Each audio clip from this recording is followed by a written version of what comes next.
I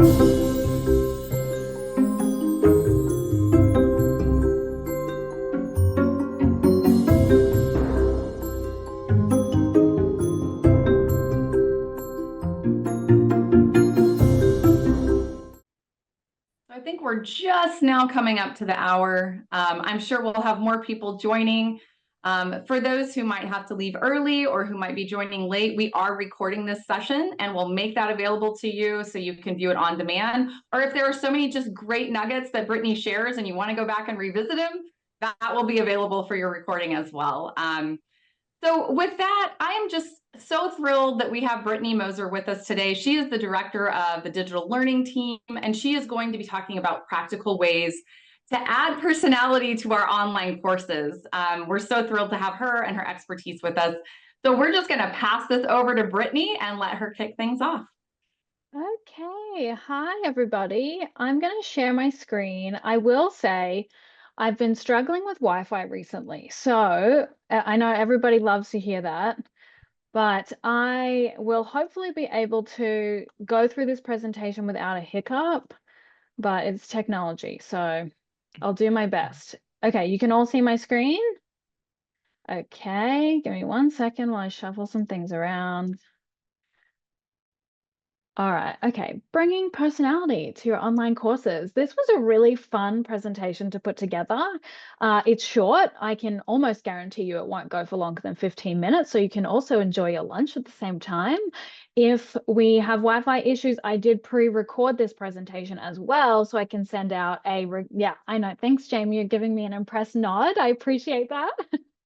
So I can share that out with you just in case. All right, so there's only 2 rules for our session today.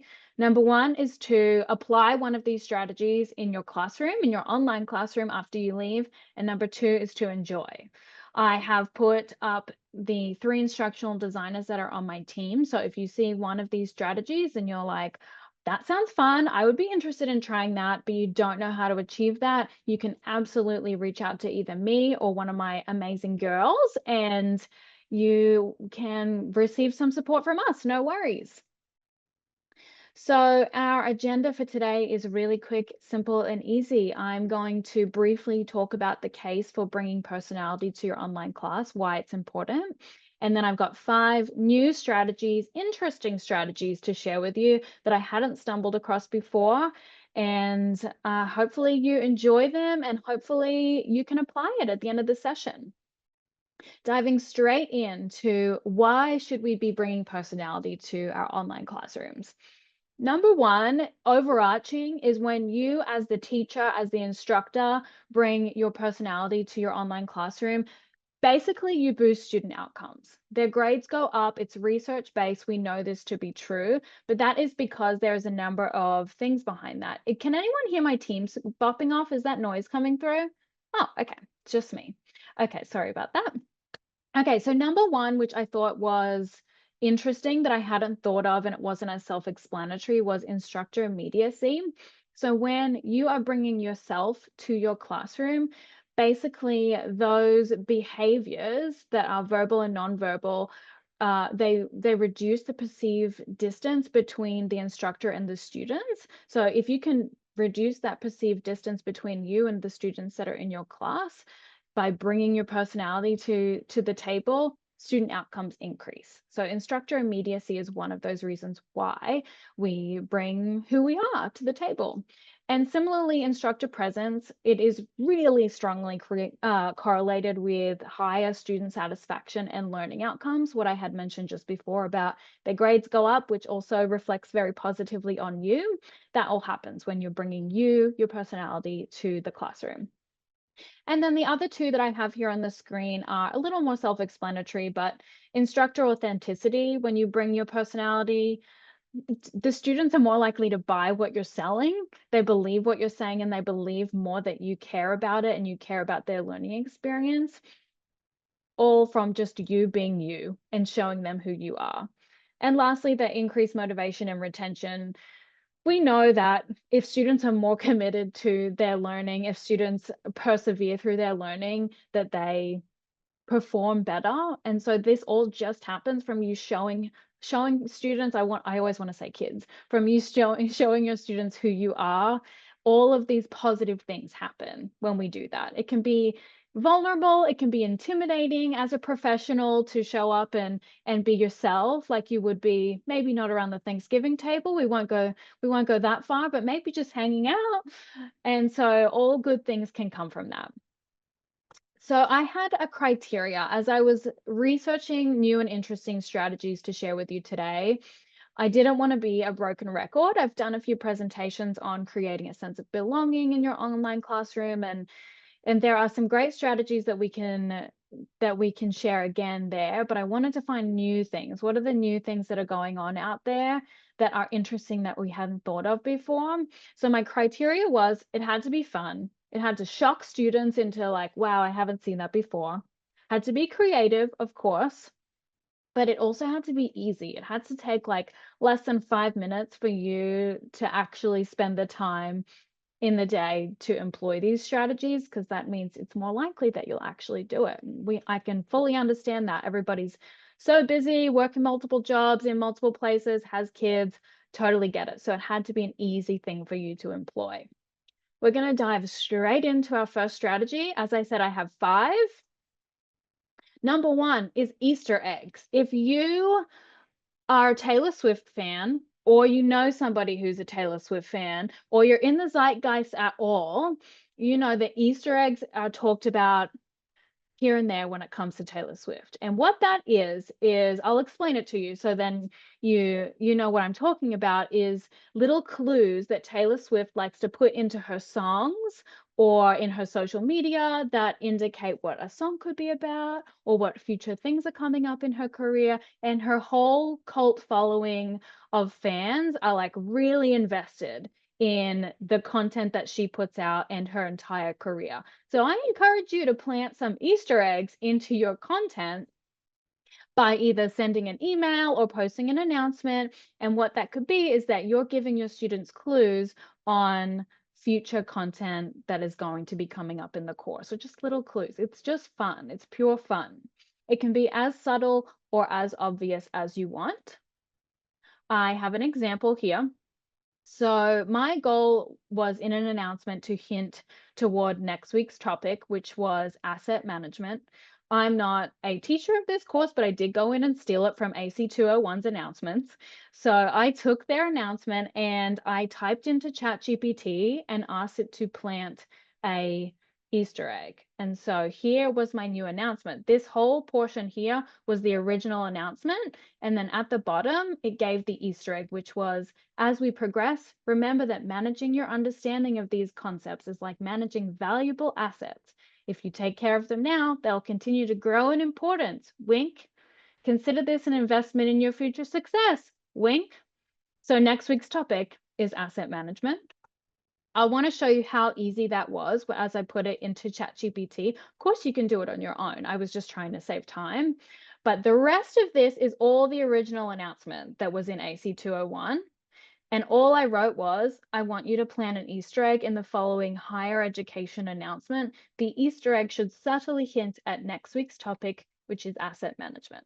That's all I had to do, and it churned that out for me, plop it straight into the announcements.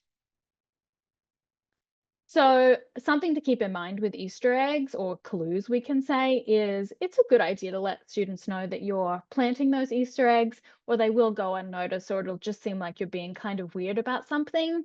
And encourage students to respond and guess what the Easter egg could be. Just be sure to turn on allow responses in announcements. When you go to make an announcement, there's a few options here. Click allow participants to comment. So then you're engaging students in the whole process. They're guessing, everybody's a little bit more involved, and you seem really cool and hip because you know what Easter eggs are.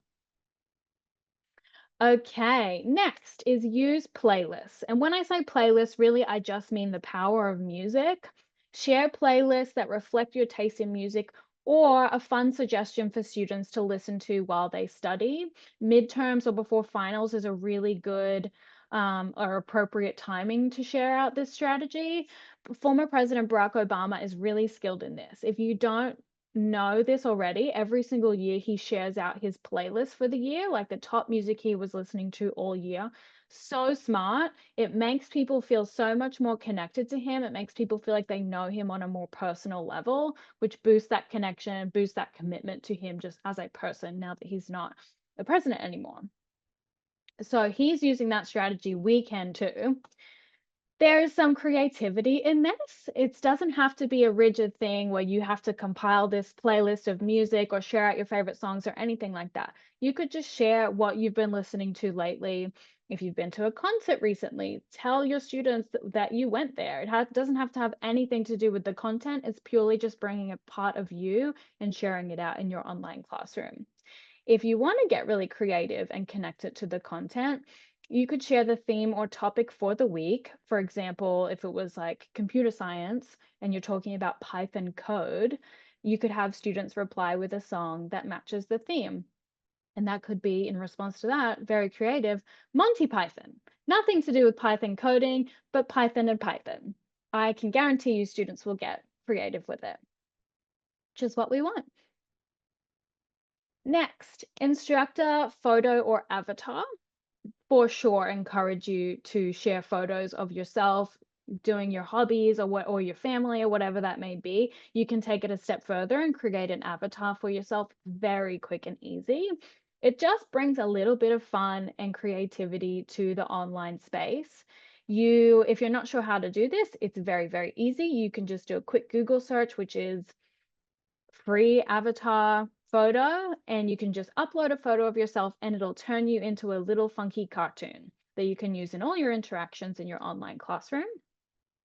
You can do that very easily within Canva. If you're a Canva user, which is how I made this presentation today, if you go to the left-hand global navigation over here, where it says apps, you can type in avatar, and all of these options, which are free, completely free for you to use, are already built in. So you can just upload a photo and it turns you into a little cartoon.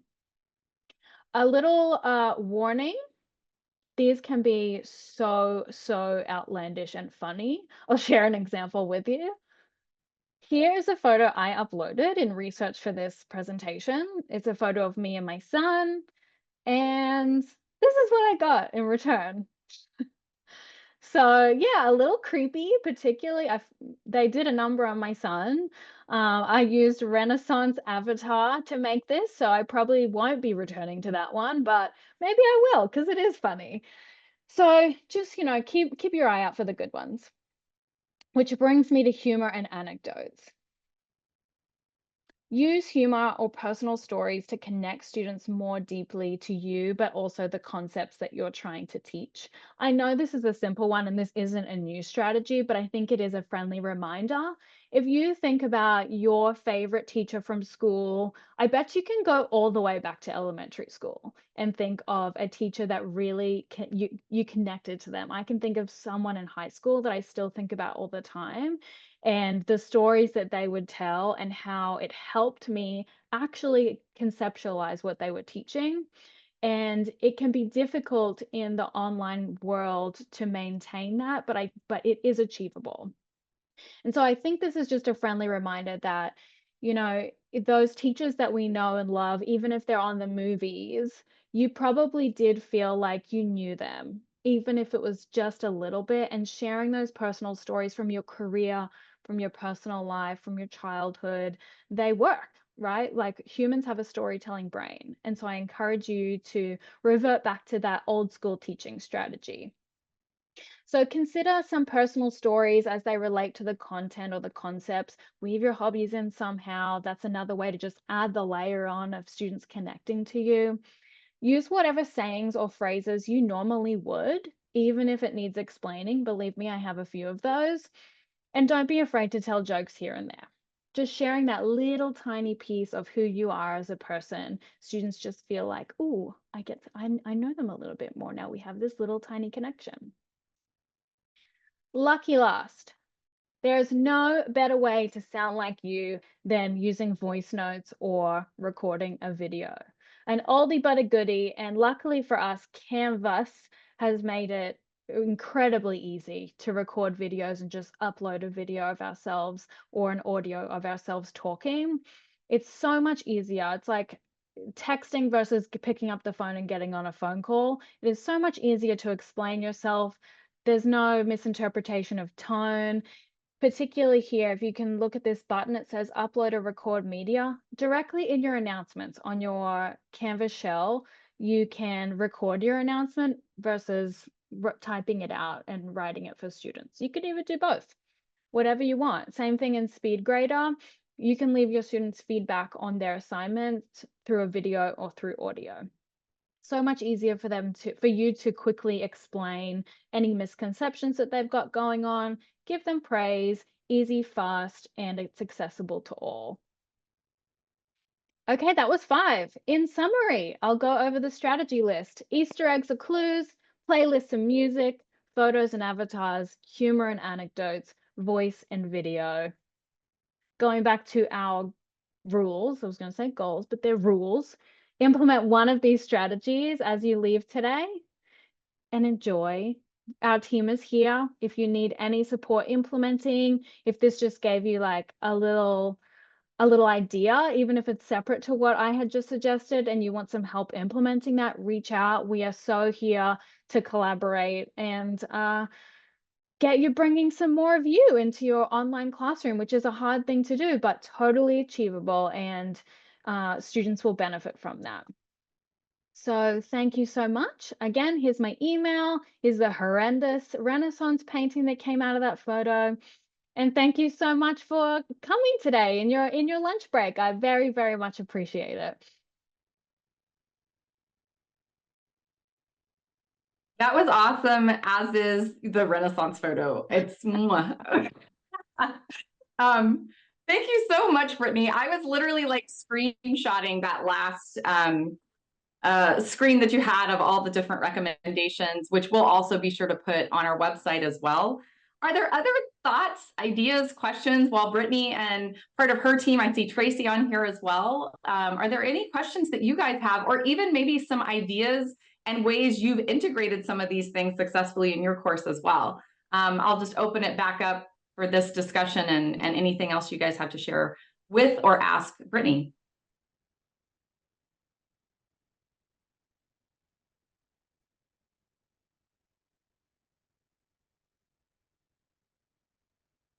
And I'm a teacher, so I'm going to leave the long, uncomfortable silence before we move on of anything. Yeah, it's tough because you're on a call with teachers, so they're also comfortable with the silence. Enjoy the silence, yes. Yeah, and Stacy mentioned in the chat, just how important it is to be approachable, especially in an online class, and I would agree. And I love that you mentioned the video and voice notes, Brittany. I actually even started using that. I'd always had video recordings at the beginning of the week, just kind of set the tone for what's to come. But I started using, they also have where you can record videos in the gradebook. So like if I had students that were giving, for example, one of their first assignments, I usually give them a lot of critical feedback in their first project. And I found that like writing it into theirs, giving them that critical feedback versus a video of me explaining it, it came across two very different ways to my students. And so I try now for those projects and papers where there is a lot of critical feedback to do the video recording to kind of accompany that. And it seems like they are more receptive to that feedback and it doesn't come across as harshly. So that way, if I say, oh, well, you guys did really great on this piece, but the next time this team project X, Y, and Z really has to be amped up and, that kind of thing. So anyway, you can also do those recordings and voice memos in the gradebook. Just go under the comments feature and there's a little recording button there too, just as an FYI.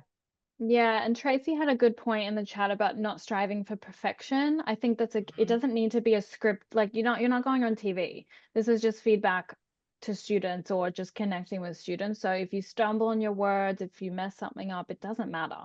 The whole purpose is that it's quick and that you are providing feedback in an approachable, comfortable way for everybody, right? If you can be vulnerable, students will feel more vulnerable too. Connection is everything. And Yeah, so don't spend any time re-recording. Just keep it moving.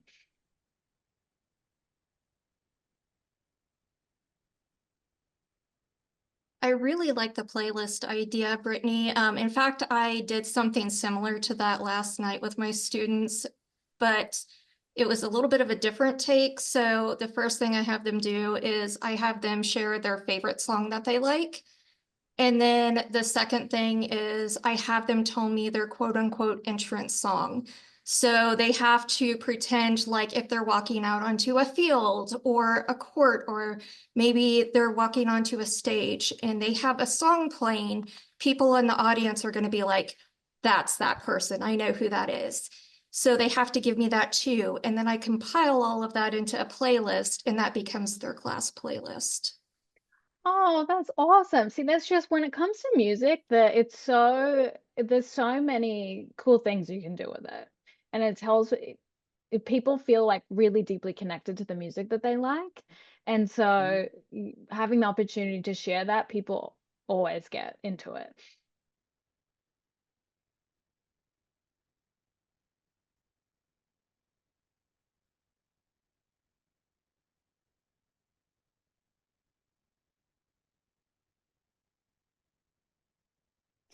I've also done a class playlist at the start of the semester, like Jamie, where I give students, I usually thread some tiny bits of extra credit into like Easter eggs or engagement because it gives the students motivation. Like it'll just be a point, and really it acts more as a buffer for students that are like, I have to hand this assignment a day and late. Like the extra credit sort of buffers you for all of that.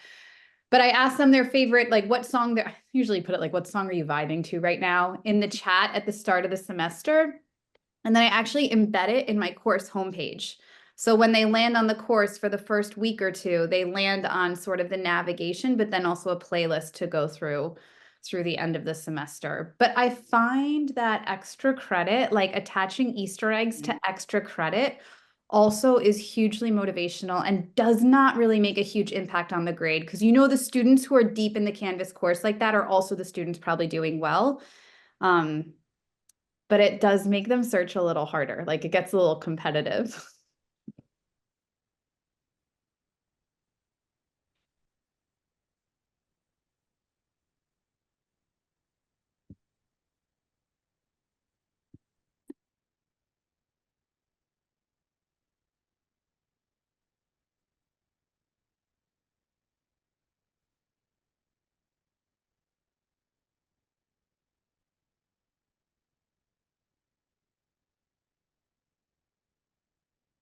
I love that idea, Erica. And I like actually linking it to as Gwen said, a healthy competition of just, a little bit more incentive to go down that rabbit hole.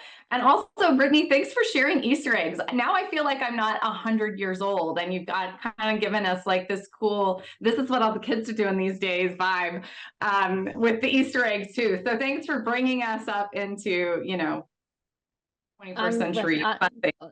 That's what I'm here for. And, it's just a modern day term for clues. Yes. All right. Well, I want to be respectful of your time and, give you 7 minutes back in your day if you would like. But first, are there any other thoughts, questions, strategies you've employed that you want to share with this group before we wrap up? I'll send over the slide deck as well to share out. All right. Well, thank you all so much for sharing your lunch with us today. Lunch and Learn with Brittany. We're so thrilled. I know I learned a lot. It sounds like everyone based on the chat did as well. And these are things we can take and use like immediately in our classes. So as we kick off fall 2 or our mid-semester, let's be sure to see if there are ways we can integrate some of these fun strategies in there to further engage and connect with our learners. Brittany, thank you so much. Sorry, if anybody uses these strategies, please let me know. I would love to see it in action, and to be able to post as like examples of how it's going in real time. So yes, if you take one of these, and that was one of the rules, so everybody should. So let me know. I love that. Let's loop back and then share out even more after you guys use these. Loop back to Brittany, let her know, and we can share it with the larger group too. Yep, perfect. All right. Well, thank you all for joining. Happy Hump Day. Have a great rest of your week. And we hope to see you at the next Lunch and Learn. Thanks, Thank you Brittany. all. Bye. Bye.